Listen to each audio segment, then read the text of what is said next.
Hello everyone, this is Matt with Storm and Railfan 96. I will be doing a follow-up video regarding my Kenwood NX-5000 with the customized alert tones, but I'm also going to be addressing how to program your radio to also do the talk permit tone. It's been a couple of requests that have come up in comments from my two videos on it, so I'm just going to go ahead and show you all real quick how to do that. I apologize that you're looking at my messy computer screen, but that's just the way it's going to be for now. It'll do. First and foremost, you will need to program any kind of Kenwood NX-5000 series of radios. You will need the Kenwood KPG-1 or D1N software, KPG-D1N programming software. That's the only software you can program this line of radios. Just want to make that clear before we continue on here. Okay, so once you have your code plug opened up here, take a look on our left side here. We're going to go to Optional Features, and then we're going to go to Optional Features 2. And this is to program the push to talk or the talk permit tone. And it's very, very simple. Right here on the very top, you can see PTT proceed tone. If you didn't have that check marked, go ahead and check mark it. And there you go. You have the talk permit tone enabled for analog and digital operations. Extremely simple to do. But the main thing that a lot of people want to know is how to do the customized alert tones on a Kenwood NX-5000 radio. So that's going to be the main focal point of this video, so let's go ahead and jump into that here and how to get that set up. We're going to go to zone/channel, and we're going to just do the MERS frequencies for the example here. And then we're going to go to channel edit. So then we have this that pulls up here.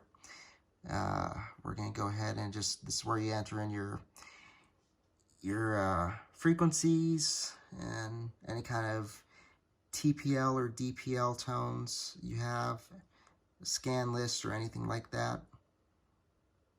But you also, this is kind of important here. You can see here the optional signaling for analog. We have two-tone 1.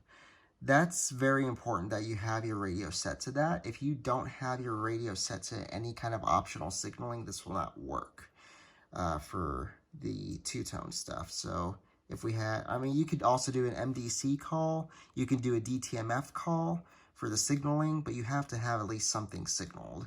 In this case, it's two-tone 1. So you need to have that enabled in any of your channels that you want to have this feature for. So that's also very important.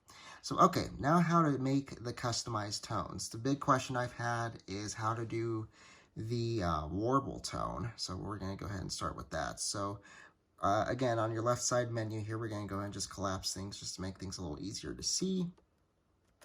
We're going to go down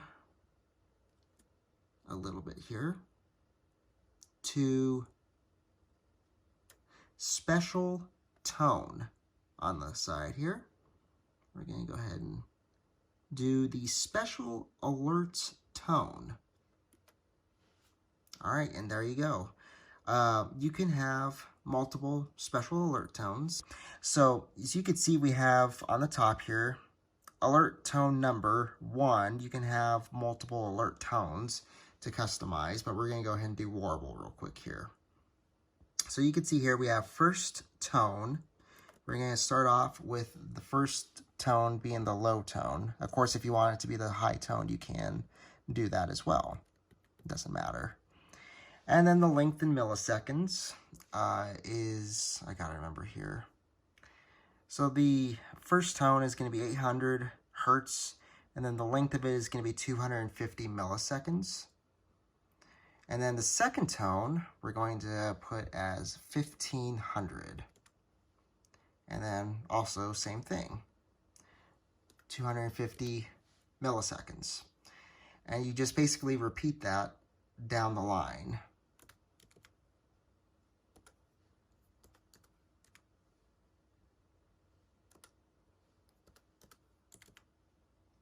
So as much as you want, basically.